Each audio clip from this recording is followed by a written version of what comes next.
Hello friends, all of you are most welcome to my YouTube channel Deep Edu Zone and I am your host as usual Deepak Kumar. आज के video में आज हम BA first year के English language के second paper का syllabus बताने जा रहे हैं। साथ ही में आपको थोड़ा थोड़ा सा एग्जाम्पल भी देते जाएंगे ताकि आपको थोड़ा सा आइडिया हो जाए कि किस तरीके से आपको उस पेपर में लिख के आना है, कैसे उसका आपको आंसर देना है। तो ताकि आपको पता चल जाए तो मैं थोड़ा सा एग्जांपल भी देते चलूँगा। वैसे पूरा डिटेल में बताना बहुत ही ज़्यादा मतलब एक वीडियो में मुश्किल है, तो आगे भी क्योंकि ये हमारी शुरुआत है चैनल की, तो हम आगे कोशिश करेंगे कि आगे से हम जो हमें जितना समय होता जाएगा धीरे धीरे करके वीडियो बनाते रहेंगे। तो जो न्यू स्टूडेंट होंगे जो अब बीए फर्स्ट ईयर में जाएंगे और इंग्लिश लैंग्वेज लेंगे या लिटरेचर लेंगे, उनके लिए भी ये बहुत ही ज़्यादा हमारा चैनल उपयोगी साबित होगा, क्योंकि हम आगे चैनल में अब हम इसमें डिटेल में वीडियोज़ बनाते रहेंगे। क्योंकि इस बार हम लोगों ने जो वीडियो बनाई है वो केवल हम एग्ज़ाम के टाइम पर लेकर आए, एट द राइट टाइम लेकर आए हैं, लेकिन आगे हम अगर आप बने रहेंगे हमारे चैनल के साथ तो आपको बहुत सारा फ़ायदा होगा। हम डिटेल में भी सब चीज़ें देते रहेंगे। तो चलिए शुरू करते हैं। पंक्चुएशन। एक बात और कहना चाहूँगा, बहुत से लोगों ने ये भी कह रखा था कि मतलब कि इकोनॉमिक्स का बना दीजिए, इंग्लिश लैंग्वेज का पेपर बना दीजिए, और इकोनॉमिक्स हो गया जैसे हिंदी का कह रहे हैं, पॉलिटिकल का कह रहे हैं। वैसे जो हमारा जो सब्जेक्ट है हमारे चैनल का वो मुख्यतः इंग्लिश ही है। तो इंग्लिश क्योंकि मेरा सब्जेक्ट है, इंग्लिश में पढ़ाते आया हूँ, इंग्लिश के बारे में मुझे ज़्यादा नॉलेज है और इंग्लिश में जो हम हैं एक्सपीरियंस भी रखते हैं। तो इंग्लिश का तो हम बना लेते हैं, लेकिन बाकी सब्जेक्ट्स का बनाना थोड़ा सा हमारे लिए मुश्किल है। लेकिन जैसा होगा हमसे बन पड़ेगा, हम वैसा करते रहेंगे। कोशिश करेंगे कि आपके लिए और ज़्यादा हम किसी सहयोग से हम और वीडियोज़ भी बनाते रहें ताकि आपको दूसरे जो विषय हैं उनमें भी थोड़ी हेल्प मिल सके। तो ऑन डिमांड ये जो आया है, ये दूसरा वीडियो हम बना रहे हैं सेकंड लैंग्वेज का, इंग्लिश लैंग्वेज का सेकंड पेपर। तो देखिए चलिए शुरू करते हैं। साथ में हम पूरे लास्ट में जाते जाते हम आपको पूरा डिटेल बता देंगे कि कौन कौन से टॉपिक आने वाले हैं। तो बने रहिएगा, पूरा वीडियो ध्यान से देखिए। तो सबसे पहले देखते हैं पंक्चुएशन। देखिए पंक्चुएशन आ सकता है। पंक्चुएशन में क्या है, देखिए जैसे कि आपको सेंटेंस दे दिया जाएगा, पैराग्राफ दे दिया जाएगा और आपको उसमें क्या करना होता है, उसमें सही करना होता है। अब पंक्चुएशन का मतलब होता है जैसे कैपिटल लेटर है, स्मॉल कहाँ कैपिटल बनेगा, कहाँ स्मॉल बनेगा, कहाँ फुल स्टॉप आएगा, कहाँ इंट्रोगेटिव मार्क आएगा, कहाँ पर एक्सक्लेमेशन मार्क आएगा, कहीं पर कहाँ पर एपोस्ट्रॉफी मार्क आएगा, कहाँ कॉमा लगेगा। तो ये सारी बातें जो हैं पंक्चुएशन में आते हैं, ग्रामेटिकली अगर कह दें, ठीक है, तो सारी चीज़ें इसमें आती हैं। तो चलिए एक तरीके से यहाँ पर देखते हैं। अब हम शुरू करते हैं। जैसे एग्जाम्पल यहाँ दिया है, Sita and Rita are friend. तो यहाँ पर देखिए एस कैपिटल बनेगा, यहाँ पर सीता एस कैपिटल बनेगा, तो यहाँ पर मैं अंडरलाइन कर देता हूँ एस को। रीता का आर कैपिटल बनेगा क्योंकि सीता और रीता जो नेम है। उसके बाद सीता आज दिया, सीता ने रीता से पूछा, तो यहाँ पर कॉमा आएगा क्योंकि पूछा उन्हें कुछ कह रखा है, और ये एस कैपिटल बनेगा। She was going to market, और सीता आज दिया, सॉरी यहाँ पर इनडायरेक्ट है, अगर डायरेक्ट होता तो उसमें क्वेश्चन होता। तो यहाँ पर आएगा सीता ने रीता से पूछा इफ़, ठीक है, if she was going to market, full stop लगेगा। ओके, नाउ सीता आंसर, तो एस कैपिटल बनेगा क्योंकि ये एस क्योंकि नेम है ये, क्योंकि जो आपको पता होगा जो किसी पर्सन नेम, प्लेस नेम और जो जगह का नाम होता है वो अक्षर कैपिटल बनता है। सीता ने रीता से पूछा, आर भी कैपिटल बनेगा। क्या पूछा, सी वॉज अनेबल, तो यहाँ पर आ जाएगा दैट, ठीक है, क्योंकि इनडायरेक्ट फॉर्म में है, दैट शी वॉज अनेबल। इसी तरीके से मे आई कम इन, तो यहाँ पर आप देख रहे हैं पहला लेटर ऑफ जो होता है सेंटेंस का वो कैपिटल बनता है लास्ट में, क्योंकि क्वेश्चन है मे आई कम इन। यहाँ पर इंट्रोगेटिव मार्क भी लगेगा, क्वेश्चन मार्क लगाएंगे यहाँ पर, ठीक है। इधर मे यू लिव लॉन्ग, यहाँ पर ये ऑप्टेटिव सेंटेंस है तो यहाँ पर ये ऑप्टेटिव मार्क लगेगा, जिसमें ऑप्टेटिव मार्क मिस होता है, सीधे एक डंडा और उसके बाद फुल स्टॉप, नीचे हल्का सा फुल स्टॉप लगता है डॉट जैसा, ठीक है। राम सेड टू श्याम, राम ने कहा श्याम से मैं बीमार हूँ, तो यहाँ पर ये डायरेक्ट फॉर्म में है, तो Ram said to Shyam comma double comma आएगा, I capital, I am ill, full stop लगेगा, डबल कोट बन जाएगा। सीता ने रीता से पूछा, आर कैपिटल बनेगा, अब कॉमा डबल कॉमा लगेगा, व्हाट आर यू डूइंग। उसके बाद यहाँ पर ये जो डबल कोट है बात सबसे लास्ट में लगेगा, ना कि डबल कोट पहले नहीं लगेगा क्वेश्चन मार्क से, पहले क्वेश्चन मार्क लगेगा उसके बाद, ठीक है, what are you doing question mark लगेगा उसके बाद ये बंद होगा। तो ये सब मिस्टेक्स हैं, आपको इसे रिराइट करना होता है, दोबारा लिखना होता है, या पंक्चुएट करना होता है, उसे पंक्चुएट करेंगे आप रिराइट करके दोबारा लिख कर, अगला जो है पंक्चुएशन के बाद आता है ईडियम फ्रेजेस की बारी। ईडियम फ्रेजेस क्या होते हैं? ईडियम फ्रेजेस के में आपसे मीनिंग भी पूछा जा सकता है, या आपको ये भी कहा जा सकता है कि आप सेंटेंस बना के इनका मीनिंग क्लियर कीजिए। तो ए रेड लेटर डे, अब ये जो ईडियम फ्रेजेस होते हैं, लोकोक्तियाँ, ये मुहावरे होते हैं, इनके वैसे मीनिंग नहीं होते हैं जो शब्द में ये ऊपर से दिखते हैं। इनके खास मतलब होते हैं। जैसे ए रेड लेटर डे, अगर ऊपर से देखते तो एक लाल पत्र का दिन, लेकिन यह है एक मुख्य दिन, एक विशेष दिन, ठीक है। तो ए वाइट एलिफेंट व्यर्थ की खर्चीली वस्तु के लिए आता है, यूजलेस एक्सपेंसिव थिंग के लिए आता है a white elephant. Build castle in the air का मतलब होता है हवाई किले बनाना। ब्रेड एंड बटर का मतलब होता है आजीविका। अब ब्रेड माने रोटी होता है और बटर माने मक्खन होता है, तो रोटी मक्खन नहीं है यहाँ पर, इसका मतलब आजीविका, ठीक है, living. An apple of discord, bone of contention का मतलब झगड़े की जड़। एट 6 का मतलब तितर बितर। पुट आउट माने होता है बुझाना। लुक फॉर माने तलाश करना, या लुक आफ्टर माने होता है देखभाल करना। जैसे एक सेंटेंस एग्जाम्पल आप ऐसा करके देख सकते हैं रेड लेटर डे का, जैसे 15 अगस्त या independence day, the independence day is a red letter day in Indian history, ठीक है। आया समझ में? A car is a white elephant for a poor man. तो आपको सेंटेंस बना के इसका मीनिंग क्लियर करना हो सकता है, या आपसे पूछा जा सकता है, या ऑप्शंस आपको दिए जा सकते हैं कि इसमें से क्या मतलब होगा, या केवल आपसे ये भी कहा जाता है रेड लेटर डे मीन्स क्या होता है, ए वेरी सिग्निफिकेंट डे। अब हम बात करते हैं फॉरेन वर्ड्स की। फॉरेन वर्ड्स का मतलब क्या है? फॉरेन वर्ड्स विदेशी शब्द, ऐसे शब्द जो फॉरेन से हैं, जो लैटिन के हैं, फ्रेंच के हैं और जर्मनी में हैं, और लिखते समय आप अपने इंग्लिश में आप यूज कर सकते हैं, वो लैटिन वर्ड कहलाते हैं। तो जैसे एब इनिशियो, इसका मतलब होता है फ्रॉम बिगिनिंग, मतलब शुरुआत से, ये लैटिन वर्ड है। बेनालाइट का मतलब ट्राइफल्स, मतलब मामूली। बाइनियम का मतलब होता है लैटिन वर्ड है ट्वाइस अ डे, मतलब ट्वाइस अ डे, एक दिन में 2 बार। इंडोमिनो है एक लैटिन वर्ड जिसका मतलब होता है इन द लॉर्ड। होटल डाई का फ्रेंच वर्ड है जिसका मतलब होता है हॉस्पिटल। निच वार का जर्मनी वर्ड है इज इट नॉट ट्रू होता है, ओके। निचेट वार, तो ये जर्मनी का है, जर्मन भाषा में लिखा गया सेंट है इज इट नॉट ट्रू, ये फ्रेज है, ठीक है। तो आपसे पूछा जा सकता है, फॉरेन वर्ड दिए जा सकते हैं, इसका ये पूछा जा सकता है ये किस मूल का है, लैटिन का है, फ्रेंच का है, लैटिन, और उसका मतलब क्या है, ऐसा भी पूछा जा सकता है। ये आपके मॉडल पेपर में आपका दिया होगा। होमोनिम्स क्या होते हैं? होमोनिम्स ऐसे शब्द होते हैं, ऐसे वर्ड्स होते हैं जो जिनकी स्पेलिंग सेम होती है, उनके जो प्रोनाउंसिएशन होते हैं, उच्चारण होते हैं, वो भी सेम होते हैं, लेकिन उनका जो यूज होता है उसके कारण उनका मीनिंग बदल सकता है। जैसे bat is use in cricket, यहाँ पर लिखा है बैट यूज होता है क्रिकेट, तो बैट का मतलब यहाँ पर बल्ले से है, जबकि I saw a bat flying in the night, जबकि यहाँ पर कह रहा है मैंने एक चमगादड़ को उड़ते हुए देखा रात में। तो बैट, ठीक है, बैट एक बल्ला और एक बैट चमगादड़। तो आपको सेंटेंस में आपको मीनिंग क्लियर करना हो सकता है। चार्ज, ठीक है, एक चार्ज का मतलब होता है चार्ज माने होता है एक मूल्य, ठीक है।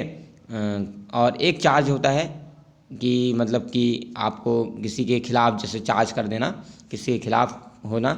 आर्म्स माने होता है हथियार, और एक आर्म्स माने होता है बाहाँ।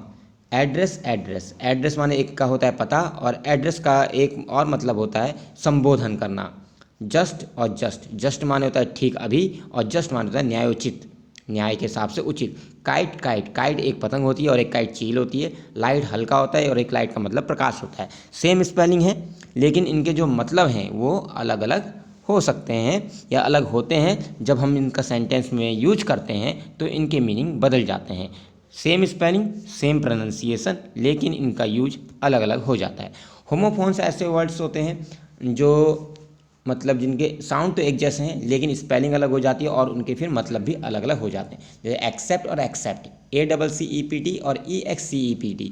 सी एक्सेप्टेड माई प्रपोजल, उसने मेरा प्रस्ताव स्वीकार किया। एक्सेप्ट राम को छोड़ के, नन वॉज प्रेजेंट, कोई प्रेजेंट नहीं था, तो यहाँ पर राम को छोड़कर।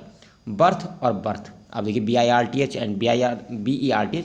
बर्थ का मतलब होता है जन्म, और बर्थ का मतलब होता है जो ट्रेन की जो ऊपर वाली सोने की जो रो होती है, छत होती है, उसे बर्थ कहते हैं। कास्ट और कास्ट, एक कास्ट माने होता है CST, कास्ट माने फेंकना, ठीक है, और CST कास्ट माने जाति।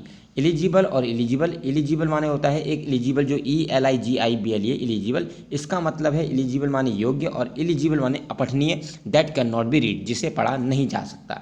इसी तरीके से अगला है मेल और मेल, MALE मेल माने होता है पुरुष और MAIL मेल माने होता है संदेश, PRAY प्रे माने होता है प्रार्थना करना और PREY माने होता है शिकार, शिकार करना।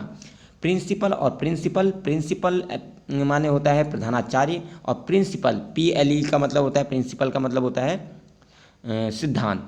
ओके, PAL पेल मीन्स होता है बाल्टी और PLE पेल माने होता है येलोइस मतलब हल्के पीले कलर का। Quite, quite QUITE, quite means होता है कंप्लीटली, QUIET क्वाइट माने शांत। पीस, पीस, पीस माने होता है टुकड़ा और पीस माने होता है शांति। फ्लोर एंड फ्लोर, फ्लोर माने होता है आटा एंड फ्लोर माने होता है फर्श, FLOOR। टैग क्वेश्चन कैसे बनते हैं? टैग क्वेश्चन का देखिए अब क्या है, सी गोज टू स्कूल, जैसे सेंटेंस यहाँ पर लिखा रहेगा ये एसएलटी में होगा, मतलब द सेंटेंस में भी अफर्मेटिव और नेगेटिव। अगर सेंटेंस अफर्मेटिव है तो आगे का बनेगा इंट्रोगेटिव नेगेटिव टाइप में। जैसे देखिए गोज लिखा तो यहाँ पर हेल्पिंग और आएगी does, doesn't she goes to market, वो मार्केट जाती है, क्या नहीं जाती है। इसका यूज किया जाता है जो श्रोता है, जो सुनने वाला है, उसका ध्यान खींचने के लिए। She does not go to school, देखिए अब यही सेंटेंस अगर नेगेटिव हो गया तो हो गया डज शी, ऊपर है डजन शी और नीचे हो गया does she is an American, अभी अफर्मेटिव हो तो क्या हो गया इज, इसी की हेल्पिंग वर्ब को यूज कर दिया, देखिए इजंट शी, इसमें यूज हुई ना helping verb isn't she is not an American. लेकिन अगला सेंटेंस देखिए उसके ठीक बाद वाला, तो आप यहाँ पे देख रहे होंगे सी इज नॉट अमेरिकन, ये नेगेटिव है, इज आया तो इज शी, अब नॉट नहीं आया, जबकि ऊपर वाले isn't she will go to school तो वॉन्ट शी, क्योंकि विल को वॉन्ट कर देते हैं वॉन्ट शी, लेकिन she will not go to school, अब यहाँ नेगेटिव है तो ये हो गया will she. Okay, you know me, तो यहाँ पर नेगेटिव में बनेगा don't you stole my pen, तो ये पास्ट इंडेफिनिट है तो यहाँ पर ये affirmative didn't you, question mark लग जाएगा। You did not steal my pen, तो यहाँ पर होगा डिड यू। ओके, तो हेल्पिंग वर्ब यूज हो जाएगी। अगर सेंटेंस अफर्मेटिव में है तो आगे का बनेगा नेगेटिव में, interrogative negative, doesn't see, didn't see, isn't see, aren't see, won't see. Okay, और अगर नेगेटिव में है तो आप अफर्मेटिव कर मतलब उसे केवल इंट्रोगेटिव बनाएंगे, does she, is she, will she, okay, don't you, does he, इस तरीके से आप बनाएंगे। जो भी जो क्वेश्चन मतलब अगर आपने टेंस पढ़े होंगे तो आपको पता होगा कि जो सेंटेंस की हेल्पिंग वर्ब है उसको आप आगे लगा दीजिए और उसके बाद सब्जेक्ट लगा दीजिए। लेकिन अगर अफर्मेटिव है तो वो बन जाएगा नेगेटिव में, जैसे interrogative negative, doesn't, does. Okay, अब डज क्यों है यहाँ पर? क्योंकि नॉट है, आप देख रहे होंगे इसमें से, आप ध्यान से देख लीजिए, जहाँ जहाँ नॉट है वहाँ पर नॉट को हटा दिया गया है, देख सकते हैं आप। और जब जहाँ नॉट नहीं है वहाँ इंट्रोगेटिव नेगेटिव बनाया गया, isn't she, don't she, willn't she. Okay, I hope you have understood. अब हम बात करते हैं एफिक्सेस की। एफिक्स क्या होते हैं? एफिक्स और सफिक्स, दो वर्ड होते हैं, एफिक्स और सफिक्स। एफिक्स में भी दो हैं, प्रीफिक्स और सफिक्स होते हैं। तो एफिक्स में हम सबसे पहले बात करेंगे प्रीफिक्स की। प्रीफिक्स क्या होते हैं? प्रीफिक्स माने जो शब्द के आगे लगने से जिसका मतलब बदल जाता है वो प्रीफिक्स कहलाता है। जैसे इक्वेट, इक्वेट एक ओरिजिनल वर्ड है, अगर हम यहाँ पर एड जोड़ देते तो एडिक्वेट हो जाता है, ठीक है। एडिक्वेट माने पर्याप्त मात्रा में। कंपोज के आगे लग जाता है डी कंपोज, तो कंपोज के आगे अगर डी जुड़ जाए तो डी कंपोज। कंट्रोल के आगे डी लग जाए तो डी कंट्रोल। एडवांटेज के आगे डिस लग जाए तो डिसएडवांटेज। एबल के आगे अगर हम डिस लगाते तो क्या हो जाए? डिसेबल। लीगल के आगे आई लगाते हैं तो इलीगल। लीगल कानूनी, इलीगल क्या कानूनी। एलिजिबल का मतलब पठनीय, एलिजिबल अपठनीय। मोरल के आगे आई एम लगाते हो इमोरल, मोरल का उल्टा बन जाता है। और ब्रेक के आगे लगाते हैं आउटब्रेक, फैलना हो जाता है। तो इस तरीके से आप समझिए कि मतलब जब ओरिजिनल वर्ड के आगे जब हम कोई शब्द जोड़ देते हैं तो वो प्रीफिक्स कहलाता है। तो आपसे पूछा जा सकता है, जैसे कोई वर्ड दे दिया, वो पूछे इसमें क्या एडिक्वेट में क्या प्रीफिक्स है, क्या है, तो एडी इसमें क्या प्रीफिक्स है। या आपसे कह सकता है कि वर्ड है और इसके आगे आप प्रीफिक्स लगा के नया वर्ड बनाओ, तो आपको वो भी बनाना पड़ सकता है, ठीक है। तो ये प्रीफिक्स हो गया। जो प्रीफिक्स माने प्री माने पहले, जो शब्द के आगे पहले आ जाए और उसके बाद शब्द का मीनिंग बदल जाए वो प्रीफिक्स कहलाएगा। बात करते हैं सफिक्स की। सफिक्स आता है शब्द के बाद, जैसे अग्री का अग्रीएबल हो गया, देख रहे हैं अग्रीएबल। रिलाई का ऊपर रिलाई में एबल जुड़ा तो रिलायबल हो गया। इकोनॉमी के बाद एल जुड़ा तो इकोनॉमिकल हो गया। तो यहाँ पर देख लेंगे, तो अग्री के बाद एबल जुड़ा तो अग्रीएबल। रिलाई के बाद एल जुड़ा तो रिलायबल। इकोनॉमी के बाद एल जुड़ी तो इकोनॉमिकल। नेचर के बाद एल जुड़ा तो नेचुरल। फ्री के बाद डॉम जुड़ा तो फ्रीडम। ब्यूटी के बाद फुल जुड़ा तो ब्यूटीफुल। एफर्ट के बाद एफर्टलेस। अचीव का के बाद मेंट जुड़ता है अचीवमेंट, और लैंड के बाद समझ तो सॉरी हैंड के बाद समझ तो हैंडसम। तो इस तरीके से जो शब्द जुड़ने के बाद जो बाद में जुड़ते हैं ओरिजिनल वर्ड के, तो वो हो कहलाते हैं सफिक्स, और उसके बाद मीनिंग बदल जाता है। अब हम जानते हैं फॉर्मेशन ऑफ वर्ड्स के बारे में। नए शब्दों का जन्म किस तरीके से होता है, या आपसे ये कहा जा सकता है एडजेक्टिव नाउन बनाओ, नाउन को एडजेक्टिव बनाओ, ठीक है। जैसे कावर्ड्स के बाद का नाउन बनाया तो कावर्ड का नाउन क्या होता है, कावर्डिस होता है। कावर्ड मीन्स कायर, कावर्डिस माने कायरता। ब्यूटीफुल विशेषण हुआ, ब्यूटीफुल में नाउन क्या होता है, ब्यूटी। ब्रीफ माने संक्षिप्त, ब्रेविटी सारगर्भितता, संक्षिप्तता, ये नाउन बन जाएगा। सॉलिड के बाद सॉलिडिटी, सॉलिड में ITY जोड़ के सॉलिडिटी नाउन बन गया। सॉलिटरी का सॉलिट्यूड नाउन बन गया। पॉपुलर का पॉपुलैरिटी नाउन हो गया, ठीक है। जस्ट न्याय करने वाला, मतलब जस्टिस न्याय। Local locality, okay. ऐसी ब्यूटी नाउन है, ब्यूटी का नाम एडजेक्टिव क्या होगा, ब्यूटीफुल, ठीक है।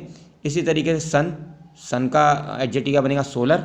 मून का लूनर, ठीक है, मून का लूनर। और पुअर का पोवर्टी, टूथ का डेंटल, नोज का नेजल, ठीक है। और ब्रदर का फ्रेटर्नल। तो ये हुआ एडजेक्टिव से नाउन, और नाउन से एडजेक्टिव बनाने के लिए कहा जा सकता है। फॉर्मेशन ऑफ वर्ड में इस और भी है, नाउन को वर्ब बनाने के लिए कहा जा सकता है, चेंज नाउन इनटू वर्ब। जैसे हार्डनेस का हार्डन, हार्डनेस माने होता है कठोरता, और हार्डन होगा हार्डनेस कठोरता, नाउन हो गया। हार्डन हार्ड करना मतलब कठोर बनाना। जस्टिस न्याय, जस्टिफाई न्यायोचित, न्याय करने वाला, न्याय जो न्याय के अनुसार ठीक हो। रिलीफ राहत, और रिलाइव राहत प्रदान करना। पावर शक्ति, एम्पावर शक्ति प्रदान करना। टाइटल शीर्षक, एंटाइटल शीर्षक देना। गोल्ड गिल्ड, गोल्ड माने सोना, स्वर्ण, गिल्ड माने चमकना। फूड खाना, फीड खिलाना। और डेकोरेशन सजावट, और डेकोरेट सजाना। इस तरह से नाउन को एब्स्ट्रैक्ट नाउन में भी कहा जा सकता है। एब्स्ट्रैक्ट नाउन क्या होता है, जो किसी भी क्वालिटी को दिखाता है। जैसे बैगर का बैगरी, बैगर माने भिखारी, और बैगरी माने भिक्षावृत्ति। मशीन को मैकेनिज्म, मशीनीकरण। प्रीस्ट पुजारी, प्रीस्टहुड पुजारीवाद। हीरो नायक, हीरोइज्म नायकवाद। क्रिएचर प्राणी, क्रिएशन निर्माण। सर्वेंट नौकर, सर्विस। एब्स्ट्रैक्ट नाउन हो गया ये, ठीक है, जो किसी भी क्वालिटी, किसी भी फीलिंग, इमोशन को दिखाता है, ठीक है। कावर्ड कावर्डिस, कावर्ड माने कायर, कायर व्यक्ति, और कावर्डिस कायरता। ब्रदर भाई, और ब्रदरहुड भाईचारा, फीलिंग, ठीक है, इमोशन। एब्स्ट्रैक्ट नाउन, एब्स्ट्रैक्ट का मतलब होता है जो दिखाई नहीं देते हैं, ठीक है, जो फीलिंग्स होती हैं, इमोशंस होते हैं, क्वालिटी होती है, वो एब्स्ट्रैक्ट नाउन में आती है। सिंथेसिस आ सकता है। सिंथेसिस में क्या है, जैसे he saw a man, he was an old man, he was walking in the garden. Synthesis संश्लेषण कहलाता है। संश्लेषण का मतलब होता है कई सारे वाक्यों को मिलाकर एक वाक्य बनाना। अब इसके भी तरीके होते हैं, अब अगर इतना लंबा जाएंगे तो बहुत टाइम लग जाएगा। तो अभी तो क्योंकि हमारा केवल वीडियो, मैंने आपको पहले ही बताया कि हमारे पास कम समय है, हमने इस बार जो वीडियोज़ बनाई है एग्जाम के टाइम पर बनाई है। आगे हम डिटेल में अपने चैनल में एक्सप्लेन करते रहेंगे। तो आप लोग जो भी नए हों, या BA फर्स्ट ईयर में जाने वाले हैं, या आगे भी आप सीखना चाह रहे हैं, काफ़ी कुछ जो भी इस चीज़ बताई जा रही है इनको डिटेल में सीखना चाह रहे हैं, तो चैनल को लाइक शेयर और सब्सक्राइब जरूर करें। अब he saw a man, he was an old man, he was walking. Simple sentence में क्या होता है, एक ही बार सब्जेक्ट आएगा और एक ही बार वर्ब आनी चाहिए, मेन वर्ब। जैसे यहाँ पर देख सकते हैं, he saw an old man walking in the garden. अब यहाँ पर अगर आप देख रहे होंगे तो देखिए, ही सॉ एन, उसने एक आदमी देखा, वो बूढ़ा था और वह गार्डन में टहल रहा था। तो हमने यहाँ पर क्या, ही सॉ एन, ये ओल्ड मैन को हमने लगा दिया, इसके पहले मैन क्या है, he saw an old man, क्योंकि विशेषता बताया था। और यहाँ पर ही वॉच को हटा दिया, वॉकिंग इन द गार्डन। एक ही बार अगर आप देखेंगे तो सब्जेक्ट आया है, और एक ही बार यहाँ पर मेन वर्ब आई है। अब यहाँ पर आप चेक कर सकते हैं, जैसे कि यहाँ पर देखिए आप, यहाँ पर ये सब्जेक्ट आया और एक ही बार मेन वर्ब, बाकी हमने इसे बदल दिया है। कॉम्प्लेक्स में क्या होता है, कॉम्प्लेक्स में एक प्रिंसिपल क्लॉज होती है और दूसरी जो होती है डिपेंडेंट होती है। जैसे अगर आप देखें, he saw an old man, उसने एक बूढ़ा आदमी देखा जो गार्डन में टहल रहा था। कंपाउंड सेंटेंस में देखिए, कंपाउंड सेंटेंस में 2 या 3 मिक्स सेंटेंस हो सकते हैं। ही सॉ अ मैन, उसने एक आदमी देखा जो बूढ़ा था और गार्डन में टहल रहा था, ठीक है। तो इसमें एक बार सब्जेक्ट है, एक बार मेन वर्ब है, और उसके बाद फिर देखिए हु वॉज ओल्ड, फिर से वर्ब आ गई। इस तरीके से इसमें 2 या 3 सेंटेंस है। तो सिंपल जो होता है, सिंपल सेंटेंस की प्रक्रिया कहलाती है कि भाई एक ही बार सब्जेक्ट आना चाहिए और एक ही बार मेन वर्ब आनी चाहिए। कॉम्प्लेक्स कहता है कि एक प्रिंसिपल क्लॉज होनी चाहिए, दूसरी उसके ऊपर डिपेंडेंट होनी चाहिए। कंपाउंड कहता है इसमें 2 या 2 से अधिक वाक्यों को संयुक्त वाक्य हो सकते हैं। तो ये सिंथेसिस कहलाएगा। आपको सेंटेंस दिया जा सकता है और सिंपल, कॉम्प्लेक्स, कंपाउंड में चेंज करने के लिए कहा जा सकता है। अब हम बात करते हैं ट्रांसफॉर्मेशन की। ट्रांसफॉर्मेशन होता है to change the form of the sentence without changing the sense और मीनिंग। वाक्य का मतलब रूप परिवर्तित कर देना लेकिन बिना उसके का भाव बदले। जैसे सी इज वाइज, अगर अफर्मेटिव है ये सेंटेंस, वह बुद्धिमान है, और आपसे कहा जाए वह नेगेटिव बनाओ, तो सी इज नॉट फुल, आप जब बोलोगे वह बुद्धिमान है तो आप इसका नेगेटिव ऐसे नहीं, सी इज नॉट वाइज, क्योंकि अगर मैं कहूँ वह बुद्धिमान नहीं है तो यहाँ तो सेंस बदल गया ना। तो आपको क्या करना, नॉट लगा दिया और उसका अपोजिट कर दिया। सी इज नॉट फुल, वह बुद्धिमान है, इसका मतलब वह बेवकूफ़ नहीं है, मतलब वह बुद्धिमान ही है। सेंस नहीं बदलना चाहिए। ओनली यू आर फुल, केवल तुम ही बेवकूफ़ हो। None but you are fool, कोई नहीं, केवल तुम ही बेवकूफ़ हो। तो ट्रांसफॉर्मेशन की बहुत लंबी प्रक्रिया होती है, प्रोसेस होती है। आप भी अगर ये सब चीज़ से सीखना चाहते हैं तो चैनल को लाइक, शेयर और सब्सक्राइब कर ले, ठीक है, क्योंकि कंपटीशन एग्जाम में भी इस तरीके की काफ़ी चीज़ें आती हैं। तो जो भी नए हैं, जो और पहली बार देख रहे हैं, चैनल को लाइक, शेयर और सब्सक्राइब कर दीजिए। जितने भी अपने दोस्त हैं उनके साथ शेयर और सब्सक्राइब जरूर करें, क्योंकि ये सभी के लिए इंपॉर्टेंट है। मेरा जो चैनल है इसमें सब आपको नॉलेजेबल चीज़ ही बनेंगे।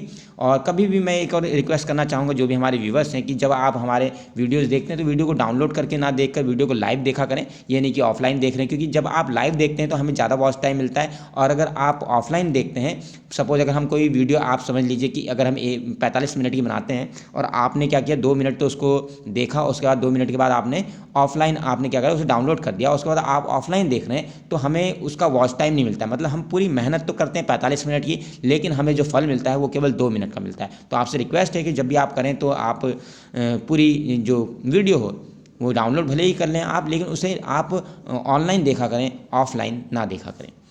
आगे देखें इंट्रोगेटिव और को असर्टिव कैसे बदलेंगे। इंट्रोगेटिव जैसे did you not go to school, अगर यहाँ पर नॉट दिया तो वह हट जाएगा। अफर्मेटिव देखिए असर्टिव बन रहा है, affirmative you went to school. अब असर्टिव का मतलब होता है द सेंटेंस में भी अफर्मेटिव और नेगेटिव, क्योंकि यहाँ नॉट है तो अब ये बनेगा affirmative, you went to school. देखिए यू आ गया, डिड हट गया, अब डिड हटेगा तो अफर्मेटिव बन रहा है, यू वेंट टू स्कूल। लेकिन अगर डिड यू लिसन न्यूज है, यहाँ देखिए क्या बन गया, नेगेटिव बन गया, you did not listen news. तो इंट्रोगेटिव सेंटेंस को जब भी आप असर्टिव में बदलेंगे तो अफर्मेटिव बनेगा अगर नॉट नहीं है, अगर नॉट नहीं है तो सॉरी नेगेटिव बनेगा, और अगर नॉट पहले से दिया है इंट्रोगेटिव में तो अफर्मेटिव बनेगा। जैसा कि आप देख सकते हैं, did you not go to school, तो यहाँ पर बना यू वेंट टू स्कूल, और डिड यू लिसन न्यूज़ था तो बन गया you did not listen, negative बन गया। यूजिंग टू, अब यहाँ पर टू करके जैसे बन सकता है, Ram is too fat to walk, Ram इतना मोटा है कि वो चल नहीं सकता, तो अगर इसे रिमूव करा जाएगा तो बनेगा Ram is so fat, Ram इतना मोटा है, that he can not walk, क्यों है वॉक नहीं कर सकता। तो आपको अफर्मेटिव से नेगेटिव, तो नेगेटिव से अफर्मेटिव भी कहा जा सकता है। इंट्रोगेटिव से असर्टिव कहा जा सकता है, और असर्टिव से इंट्रोगेटिव भी कहा जा सकता है। यूजिंग टू, टू को यूज करो, या रिमूव टू भी कहा जा सकता है। इसी तरह it is too hot to go out, इतना गर्म है कि बाहर जाया नहीं जा सकता, तो यहाँ पर it is too so hot, तो टू की जगह पर यहाँ पर लग गया so, it is so hot that none can go out, कि कोई बाहर नहीं जा सकता। तो इस तरीके से बनाएंगे। इट इज़ टू हॉट, तो यहाँ पर मैं इट इज़ एक्सट्रीमली हॉट, तो मैं बहुत ज़्यादा, तो यहाँ पर एक्सप्लेन नहीं कर सकता ये कैसे बनेंगे, ये बहुत ज़्यादा, क्योंकि बहुत सारे रूल्स होते हैं। अब मैं उनको एक वीडियो में आपको बता नहीं सकता, केवल आपको हिंट दे रहा हूँ, जितना मेरा प्रयास है, जितनी मैं कोशिश कर सकता हूँ उतनी मैं आपको कोशिश करके दे रहा हूँ। अब हम बात करते हैं लास्ट में इसके सिलेबस के बारे में, तो ज़्यादा से ज़्यादा सिलेबस देख लीजिए। BA first year language second paper में पहले पंक्चुएशन आएगा। पंक्चुएशन अभी आपको बताया, जैसे कहाँ पर कैपिटल बनना है, कहाँ स्मॉल बनना है, कहाँ इंट्रोगेटिव मार्क लगना है, कहाँ हाइफन लगना है, कहाँ डबल कोट लगना है।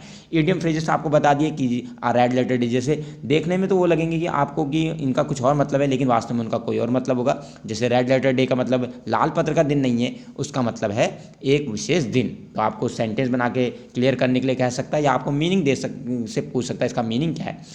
फिर है फॉरेन वर्ड्स, फॉरेन वर्ड्स भी मैंने बता दिया आपको, foreign words and phrases, homophones और होमोनिम भी बता दिए, टैग क्वेश्चन भी बता दिए, एफिक्स बता दिए, formation of words and non verb and adjective, तो मैंने आपको बता दिया। वर्ब बनाना, नाउन बनाना, ये NOUN नाउन है, सॉरी, नाउन बनाना, वर्ब बनाना, एडजेक्टिव बनाना। सिंथेसिस आपको मैंने बताया, हिंट दे दी है।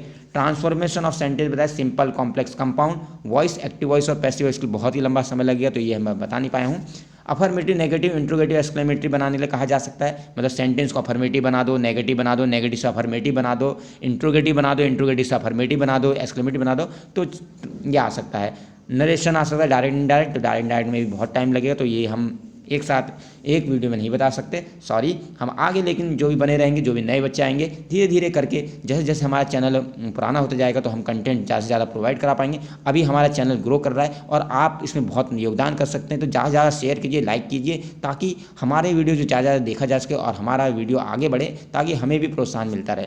लेटर राइटिंग एप्लीकेशन की चिंता मत कीजिए, ऐसे की चिंता मत कीजिए, ऐसे कुछ मोस्ट इंपॉर्टेंट जैसे कोविड-19 के ऊपर हमने वीडियो बना रखी है, आपको हम डिस्क्रिप्शन बॉक्स में चले जाइएगा और उसकी प्लेलिस्ट आप चेक कर सकते हैं, या मेरे से लिंक मांग सकते हैं कमेंट बॉक्स में, मैं आपको प्रोवाइड करा दूंगा। लेटर और एप्लीकेशन राइटिंग भी आ सकती है, लेटर लिखना है, एप्लीकेशन राइटिंग, ठीक है, ये भी हमने इसकी वीडियो बनाई है, वो आप देखें, ठीक है। 21 वीडियोज़ हैं टोटल, और तो आप उसमें देखें आपके काम की कौन कौन सी हैं। प्रिपेयरिंग बायोडाटा, बायोडाटा का हमने भी बता रखा है, बायोडाटा कैसे बनेगा, सीवी कैसे बनेगा, रिज्यूमे कैसे बनेगा, इसका भी हमने पूरा बना रखा है। बायोडाटा, सीवी, रिज्यूमे, ये तीनों में से आपको बनाने ला सकता है कि कैसे बनेगा, उसका वीडियो भी हमने बना रखा है पहले से। प्रिपेयरिंग रिपोर्ट, नोटिस, एजेंडा और माइन्यूट, तो ये सब आपके कोर्स सिलेबस में है। अब धीरे धीरे करके जितना हमारे से कंटेंट हो सकता है हम वो प्रोवाइड आपको करा दे रहे हैं। आगे और हम कोशिश करते रहेंगे कि अपने चैनल को और भी बेटर करें, और जो भी चीज़ें हैं डिटेल में पढ़ाएंगे आगे। अगर आप बने रहेंगे, हो सकता है फिर हम लाइव क्लास भी ज्वाइन करने लगे, हम आपके साथ लाइव आएंगे। तो चैनल को बस सब्सक्राइब कीजिए और हमें प्रमोट करिए, दोस्तों आपके जितने भी दोस्त हैं उनको शेयर कीजिए, लाइक कीजिए, और वीडियोज़ को हमेशा लाइव देखिए और ऑनलाइन देखिए। Thank you very much. अपना व्यू ज़रूर बताएं कि आपको वीडियो कैसी लगी।